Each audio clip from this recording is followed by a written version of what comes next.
Au nom du Père et du Fils et du Saint-Esprit. Amen. Avec vous. Et avec votre esprit. Prions avec toute l'Église au commencement de cette fête de Pentecôte. Pensons à Marie, mère de l'Église, présente avec nous dans le pèlerinage de la foi. Mettons-nous sous sa protection et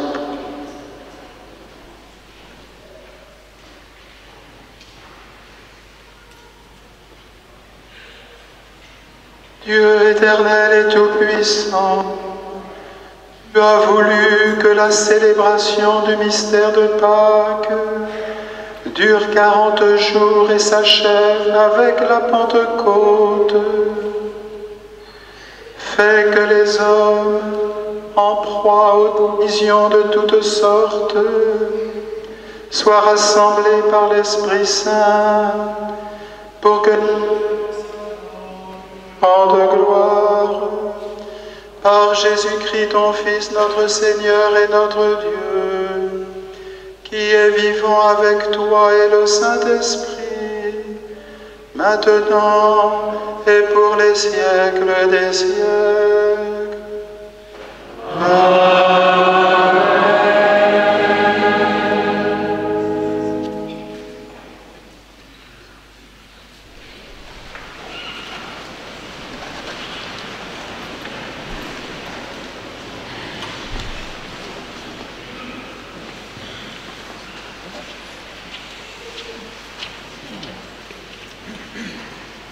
Nous allons entrer dans cette première partie de la liturgie de cet après-midi et une vigile, une veillée, où nous allons, un peu comme à Pâques, entendre plusieurs passages de la Première Alliance et du Nouveau Testament. Et nous allons commencer par entendre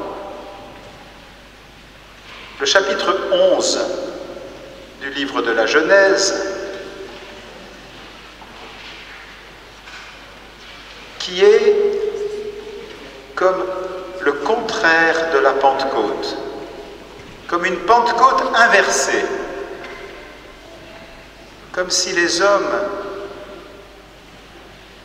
avaient voulu par eux-mêmes atteindre Dieu et qu'ils s'étaient trouvés divisés.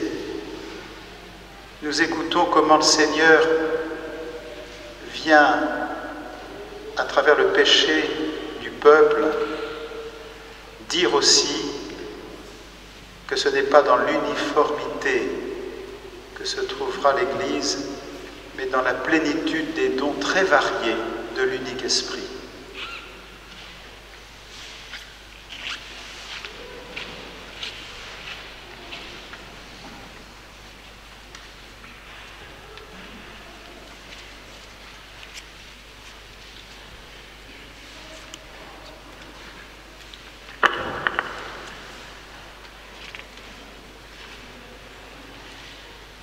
Du livre de la Genèse. Toute la terre avait alors la même langue et les mêmes mots. Au cours de leur déplacement du côté de l'Orient, les hommes découvrirent une plaine en Mésopotamie et s'y établirent. Ils se dirent l'un à l'autre, « Allons, fabriquons des briques et mettons-les à cuire. » Les briques leur servaient de pierre et les bitumes de mortier. Ils dirent, « Allons, bâtissons-nous une ville avec une tour dont le sommet soit dans les cieux. Faisons-nous un nom pour ne pas être disséminés sur toute la surface de la terre. » Le Seigneur descendit pour voir la ville et la tour que les hommes avaient bâtie.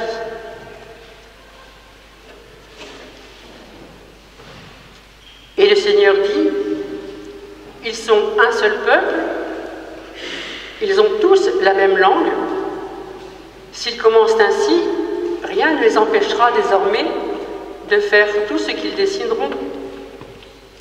Allons, descendons et là, embrouillons leur langue, qui ne se comprennent plus les uns les autres. De là, le Seigneur les dispersa sur toute la surface de la terre. Ils cessèrent donc de bâtir la ville. C'est pourquoi on l'appela Babel, car c'est là que le Seigneur embrouilla la langue des habitants de toute la terre. Et c'est de là qu'il les dispersa sur toute la surface de la terre. Parole du Seigneur.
Nous venons de chanter Jubilate Deo, exulter en Dieu, chanter le Seigneur. Et le psaume a dit: les projets du cœur de Dieu demeurent d'âge en âge. La vieille histoire de cette tour de Babel, un peu curieuse.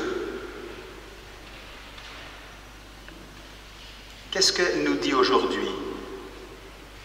Il n'y a jamais eu autant de moyens de communication.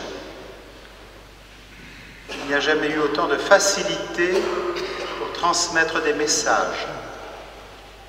Et pourtant, qui peut dire que les êtres humains s'entendent bien entre eux, que les peuples vivent en fraternité, qu'il n'y a pas de malveillance dans les transactions commerciales? Comment voyons-nous que le projet de Dieu subsiste, demeure d'âge en âge? Cette vieille histoire de Babel nous dit au moins une chose, c'est que la folle tentation de tout réduire au numérique, au processus binaire 0, 1, 0, 1, 0, 1, par certains côtés est une forme d'image de cette vieille tentation de la tour de Babel. Comme si, lorsque tout le monde serait équipé des meilleurs instruments de communication, comme si c'était cela qui nous mettait en communion avec Dieu. Et puisqu'on ne croit pas beaucoup en Dieu aujourd'hui, qui mettrait les hommes en fraternité tous ensemble. Et nous savons bien que les outils ne sont en rien le but, et qu'ils ne sont que des moyens. Et quelle est l'invention divine qui évite aux hommes de se perdre dans cette folle tentation d'uniformisation? C'est précisément la diversité culturelle. Et loin d'être une malédiction, la dispersion sur toute la surface de la terre et le fait de parler diverses langues peut être regardé et entendu comme une bénédiction. Il n'y a pas de langage universel. Il y a des diversités culturelles qui peuvent se laisser éclairer, comme nous cet après-midi, par la lumière de la foi et par la lumière d'un Dieu qui parle au cœur des hommes pour éviter qu'ils ne se perdent dans des folles tentatives, soi-disant de progrès technique. Non pas pour renoncer au progrès technique, mais pour que les moyens restent des moyens. Et nous allons maintenant entendre un autre vieux récit, celui-là qui se réfère à l'exil à Babylone de nos aînés dans la foi. On sait historiquement qu'il y a eu au moins 2 vagues de déportation à Babylone et que la 2e vague est repassée par les chemins de déportation en voyant sur le bord du chemin les os, les squelettes de leurs frères qui avaient péri pendant la première déportation et qui gisaient dans le désert. Et arrivé à Babylone, c'est la désespérance possible, et c'est à ce moment-là que la parole du prophète Ézéchiel prophétise sur les ossements d'Israël, sur ce qui aux yeux du monde était définitivement mort. Et dans nos histoires aussi, il y a des choses qui paraissaient nous mettre définitivement du côté de la mort. Et voilà que nous écoutons maintenant cette belle prophétie sur les ossements qui au fond rejoint l'histoire de chacune d'entre nous au moment où Dieu est venu nous chercher dans les lieux de solitude, dans des lieux de désespoir peut-être, en tout cas dans des lieux où nous pensions que la vie était définitivement derrière, alors qu'elle est toujours ouverte pour le Seigneur.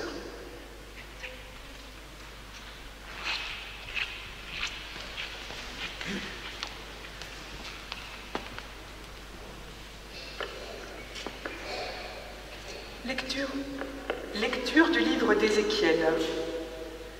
La main du Seigneur se posa sur moi, par son esprit, il m'emporta et me déposa au milieu d'une vallée. Elle était pleine d'ossements. Il me fit circuler parmi eux. Le sol de la vallée en était couvert, et ils étaient tout à fait desséchés. Alors le Seigneur me dit, « Fils d'homme, ces ossements peuvent-ils revivre ?» Je lui répondis, « Seigneur Dieu, c'est toi qui le sais. » Il me dit alors, « Prophétise sur ces ossements. Tu leur diras, ossements desséchés, écoutez la parole du Seigneur. Ainsi parle le Seigneur Dieu à ces ossements, je vais faire entrer en vous l'esprit et vous vivrez. Je vais mettre sur vous des nerfs, vous couvrir de chair et vous revêtir de peau. Je vous donnerai l'esprit et vous vivrez. Alors vous saurez que je suis le Seigneur. Je prophétisais comme j'en avais reçu l'ordre. Pendant que je prophétisais, il y eut un bruit, puis une violente secousse, et les ossements se rapprochèrent les uns des autres. Je vis qu'ils se couvraient de nerfs, la chair repoussait, la peau les recouvrait, mais il n'y avait pas d'esprit sur eux. Le Seigneur me dit alors, « Adresse une prophétie à l'esprit, prophétise, fils d'homme, dis à l'esprit, ainsi parle le Seigneur Dieu, viens des 4 vents, esprit, souffle sur ces morts, et qu'ils vivent. » Je prophétisai comme il m'en avait donné l'ordre, et l'esprit entra en eux. Ils revinrent à la vie, et ils se dressèrent sur leurs pieds. C'était une armée immense. Puis le Seigneur me dit, « Fils d'homme, ces ossements, c'est toute la maison d'Israël. Car ils disent, nos ossements sont desséchés, notre espérance est détruite, nous sommes perdus. C'est pourquoi prophétise. Tu leur diras, ainsi parle le Seigneur Dieu, je vais ouvrir vos tombeaux, et je vous en ferai remonter, ô mon peuple, et je vous ramènerai sur la terre d'Israël. Vous saurez que je suis le Seigneur, quand j'ouvrirai vos tombeaux, et vous en ferai remonter, ô mon peuple. Je mettrai en vous mon esprit, et vous vivrez. Je vous donnerai le repos sur votre terre. Alors vous saurez que je suis le Seigneur, j'ai parlé et je le ferai, oracle du Seigneur. Parole du Seigneur.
Rendez grâce au Seigneur sur la cithare, jouez pour lui sur un harpe à 10 cordes, chantez-lui le cantique nouveau, de tout votre art soutenez l'ovation.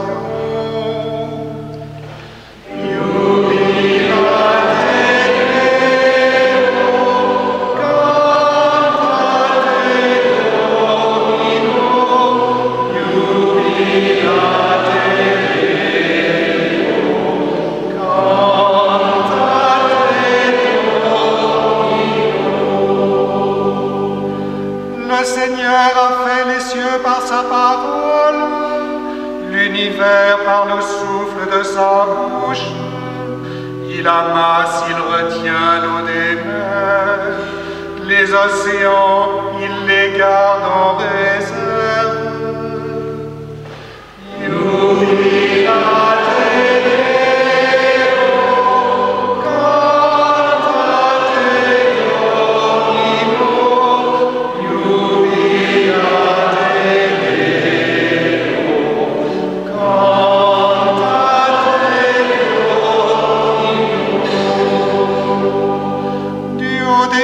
Le Seigneur regarde, il voit la race des hommes. Du lieu qu'il habite, il observe tous les habitants de la terre. Lui qui forme le cœur de de chacun, qui pénètre toutes leurs actions.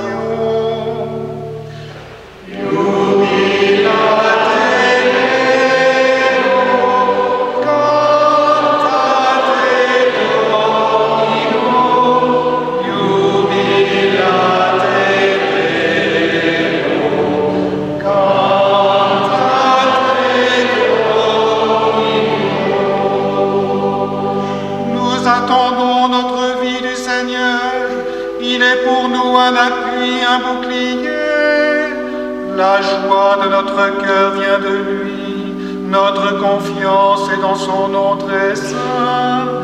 Que ton amour, Seigneur, soit sur nous, comme notre espoir est en toi.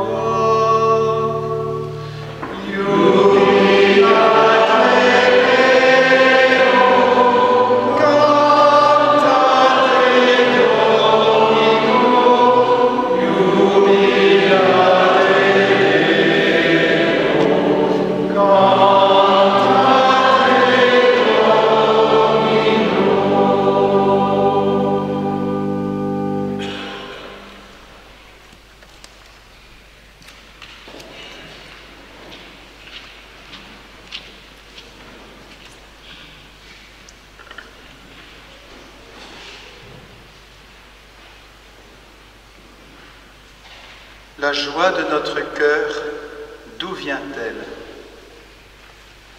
D'où vient la confiance nouvelle dont nous étions privés? D'où vient cet appui qui n'est plus un appui d'isolement, mais un appui pour marcher? Déjà, nos pères dans la foi chantaient, même en exil, ce psaume. Nous attendons notre vie du Seigneur. C'est lui qui est pour nous un appui. La joie de notre cœur vient de lui. Notre confiance est dans son nom très saint. Et voilà. Qui est le Seigneur?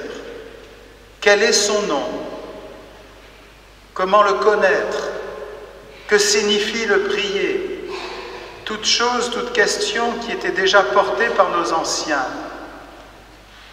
et que le Saint-Esprit répandu sur toute chair dans le mystère de la Pâque de Jésus nous révèle. Pourquoi Jésus est-il venu? Nous faire connaître son Père, nous entraîner dans cette communion avec lui en Dieu, nous révéler pleinement qui est le Père, nous montrer le Père.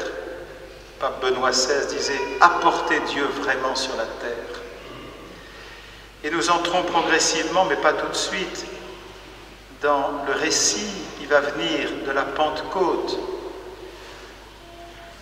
où chacun reçoit d'entendre dans sa profondeur charnelle, maternelle, les merveilles de Dieu, où chaque mot de l'Écriture sainte vient lui parler comme si c'était pour lui. Et il peut chanter. Et il peut entrer dans la louange de l'Église. Il peut entrer dans la prophétie. Et même s'il se sent petit serviteur, comme dit le livre de Joël qu'on va entendre, même sur mes serviteurs, sur les servantes, je répandrai mon esprit en ces jours-là. En ces jours-là. Pentecôte est l'actualisation de ce mystère que des pauvres hommes comme nous ont vécu pleinement à Jérusalem après la mort de Jésus, attendant le don de la promesse qui leur était faite, demeurer ici, en présence de Marie et d'autres femmes, à Jérusalem, pour recevoir ce qui a été promis, une force d'en haut, et qui fera de vous mes témoins, dit-il, pas simplement dans votre cercle, mais jusqu'aux extrémités de la terre. Et alors nous pourrons tout à l'heure rechanter à nouveau, oui Seigneur, envoie ton esprit qui fait toutes choses nouvelles et bénis vraiment le Seigneur, ô mon âme. Quelle profusion dans toutes tes œuvres, Seigneur. Oui, ô Seigneur, envoie ton esprit sur toute chair, qu'il renouvelle la face de notre terre.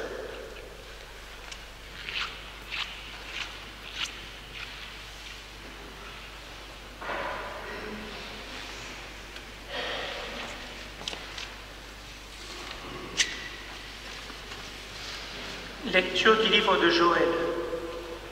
Alors, après cela, je répandrai mon esprit sur tout être de chair. Vos fils et vos filles prophétiseront. Vos anciens seront instruits par des songes, et vos jeunes gens par des visions. Même sur les serviteurs et sur les servantes, je répandrai mon esprit en ces jours-là. Je ferai des prodiges au ciel et sur la terre, du sang, du feu, des nuages de fumée. Le soleil sera changé en ténèbres, et la lune sera changée en sang, avant que vienne le jour du Seigneur, jour grand et redoutable. Alors, quiconque invoquera le nom du Seigneur sera sauvé.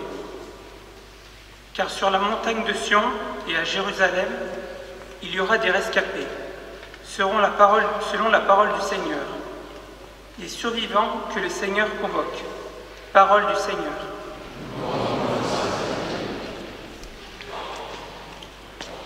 Amen.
Lecture du livre des Actes des Apôtres. Quand arriva le jour de la Pentecôte, au terme des 50 jours, ils se trouvaient réunis tous ensemble. Soudain, un bruit survint du ciel comme un violent coup de vent. La maison où ils étaient assis en fut remplie tout entière. Alors leur apparurent des langues qu'on aurait dites de feu, qui se partageaient, et il s'en posa une sur chacun d'eux. Tous furent remplis d'Esprit Saint. Ils se mirent à parler en d'autres langues, et chacun s'exprimait selon le don de l'Esprit. Or, il y avait, résidant à Jérusalem, des Juifs religieux venant de toutes les nations sous le ciel. Lorsque ceux-ci entendirent la voix qui retentissait, ils se rassemblèrent en foule. Ils étaient en pleine confusion, parce que chacun d'eux entendait dans son propre dialecte ceux qui parlaient. Dans la stupéfaction et l'émerveillement, ils disaient « Ces gens qui parlent ne sont-ils pas tous galiléens? Comment se fait-il que chacun de nous les entende dans son propre dialecte, sa langue maternelle? Parthes, Mèdes et Élamites, habitants de la Mésopotamie, de la Judée et de la Cappadoce, de la province du Pont et de celle d'Asie, de la Phrygie et de la Pamphylie, de l'Égypte et des contrées de Libye proches de Cyrène, Romains de passage, Juifs de naissance et convertis, Crétois et Arabes, tous, nous les entendons parler dans nos langues des merveilles de Dieu. Parole du Seigneur.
Lecture de la lettre de saint Paul, apôtre aux Romains.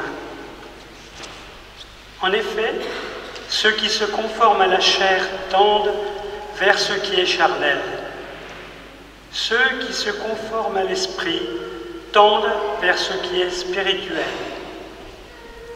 Et la chair tend vers la mort, mais l'esprit tend vers la vie et la paix.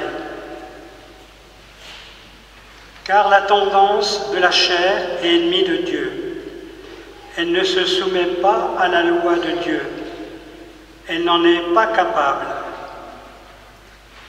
Ceux qui sont sous l'emprise de la chair ne peuvent pas plaire à Dieu.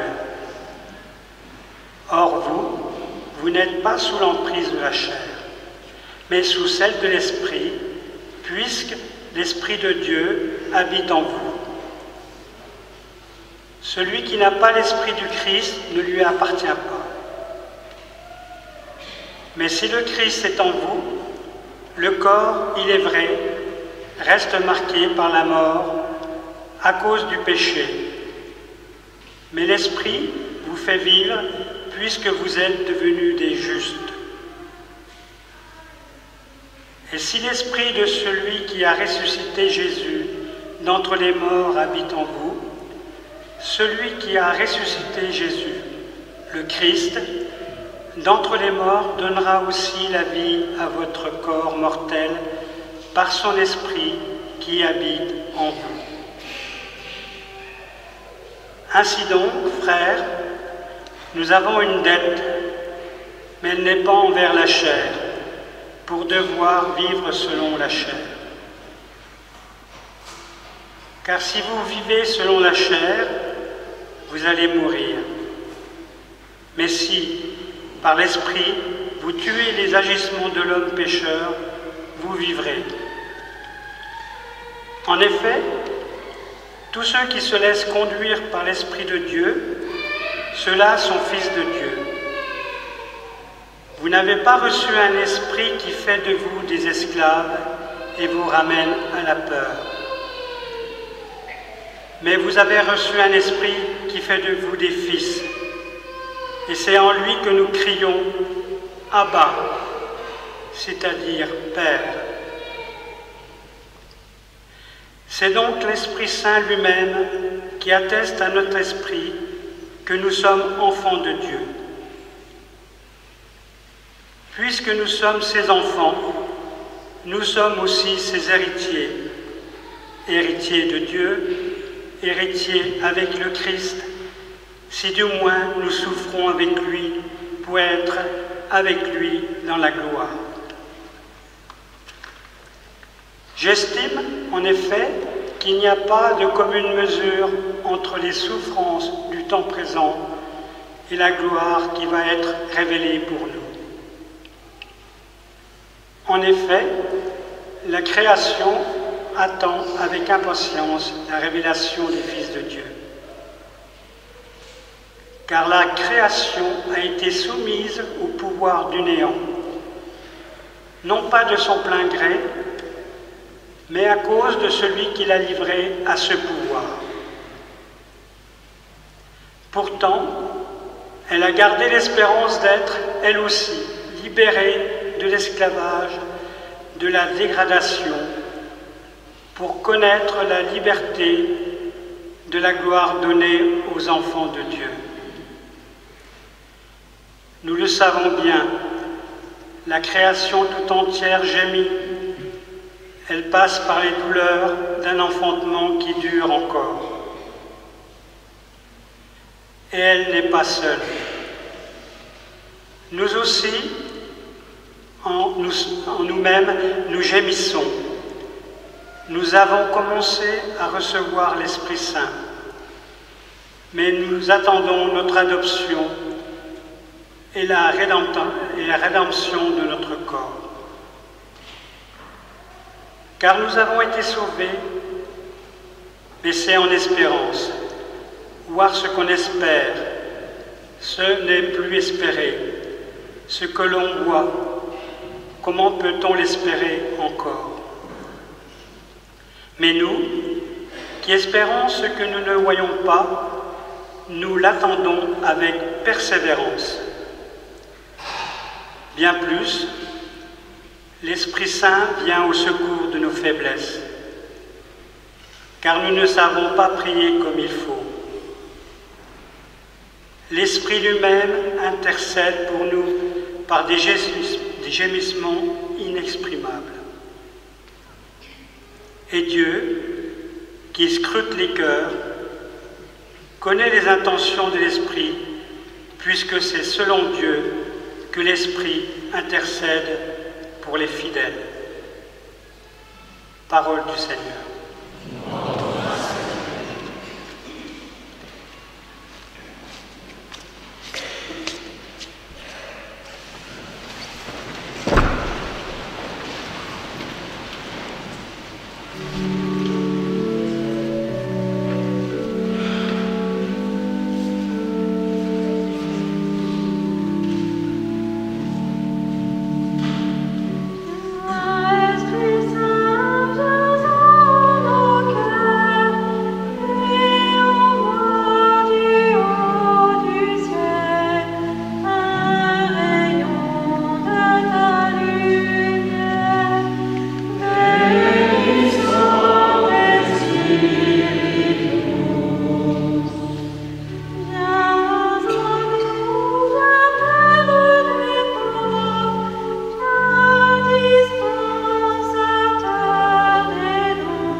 Seigneur soit avec vous. Et avec votre esprit. Évangile de Jésus-Christ selon saint Jean.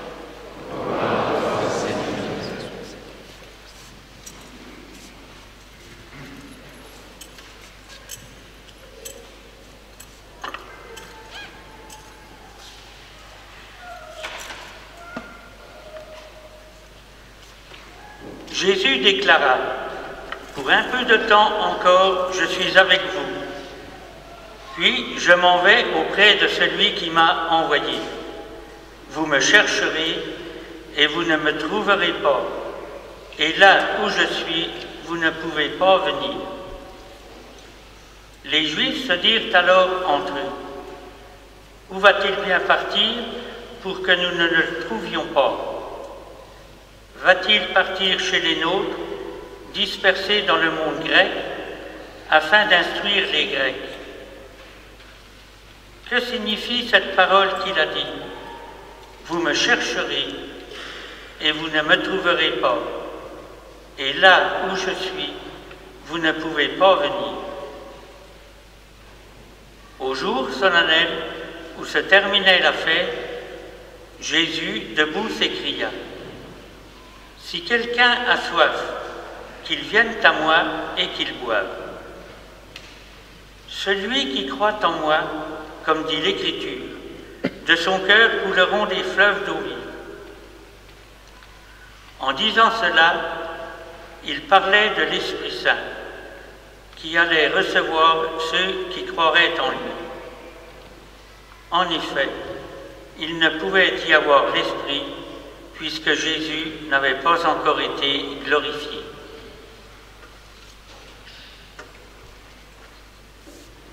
Acclamons la parole de Dieu. Seigneur Jésus.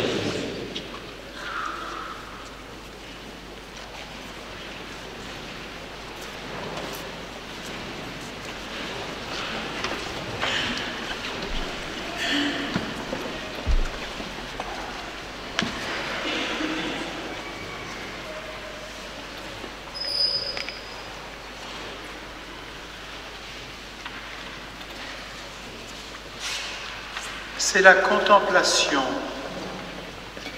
du visage de Jésus, mort et ressuscité, qui recompose notre humanité. C'est en ces termes que le pape François nous entraîne tous dans ce mystère de joie pascale, c'est-à-dire d'une joie paradoxale. Une joie qui vient de la croix. Et il ajoute, dans nos vies fragmentées, dispersées, dans toutes les vicissitudes de l'existence, dans la vie humaine marquée par le péché, c'est la contemplation du visage de Jésus mort et ressuscité qui retisse l'humanité. C'est bien sûr, frères et sœurs, ce soir, une invitation pour nous, surtout dans la deuxième partie de cette liturgie que nous allons célébrer, c'est-à-dire celle de la confirmation, d'une entrée dans le silence qui n'est pas un vide, qui n'est pas simplement l'apaisement psychologique, mais qui est un silence pour donner espace à la parole de Dieu, qu'elle porte du fruit en nous. Et le pape continue, n'apprivoisons pas, c'est-à-dire ne nous habituons pas à ce mystère du visage de Jésus.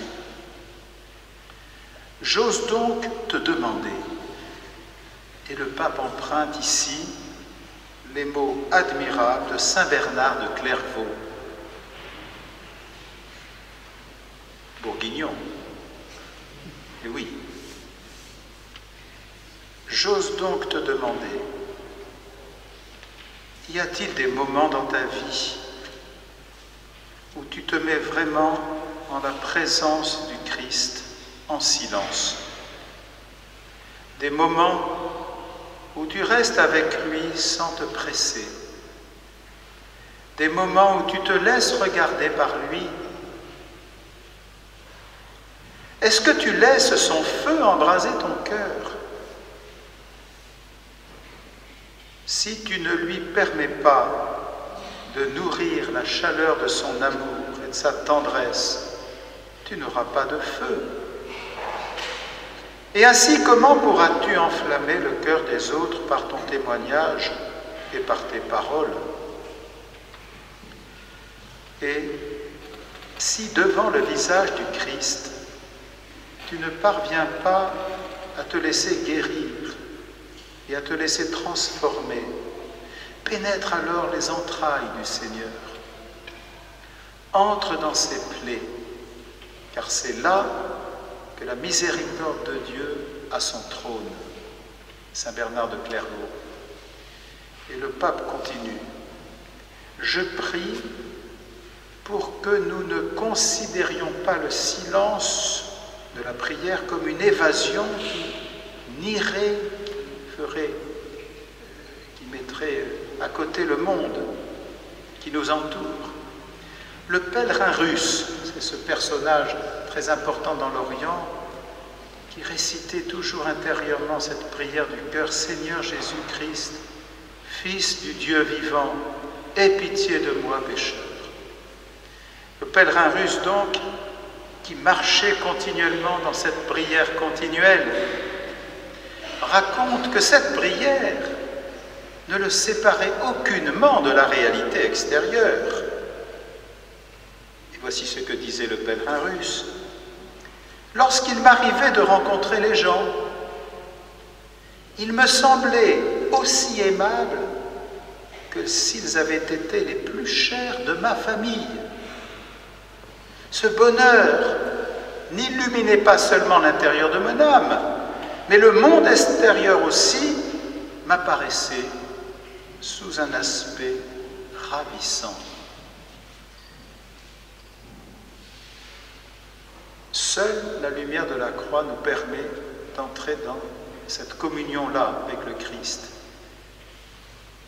Nous recevons l'Esprit qui nous est donné d'un endroit où nous ne pouvons pas aller nous-mêmes, c'est-à-dire l'offrande même du Fils de Dieu, l'offrande de sa propre vie. Et de lui, de cette offrande, de son cœur, naissent, jaillissent le sacrement de confirmation qui est célébré ce soir, et tous les sacrements de l'Église.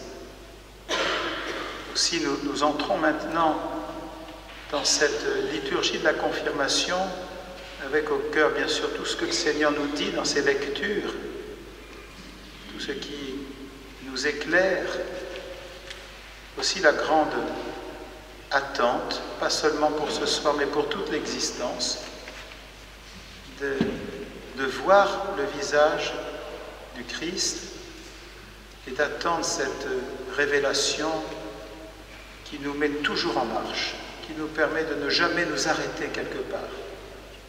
L'Esprit Saint n'est pas celui qui simplement nous met dans la vérité tout entière. Oui, il est celui aussi qui nous met dans la vérité de Jésus, qui est devenu pour nous chemin, lui qui est de toute éternité la vérité et la vie.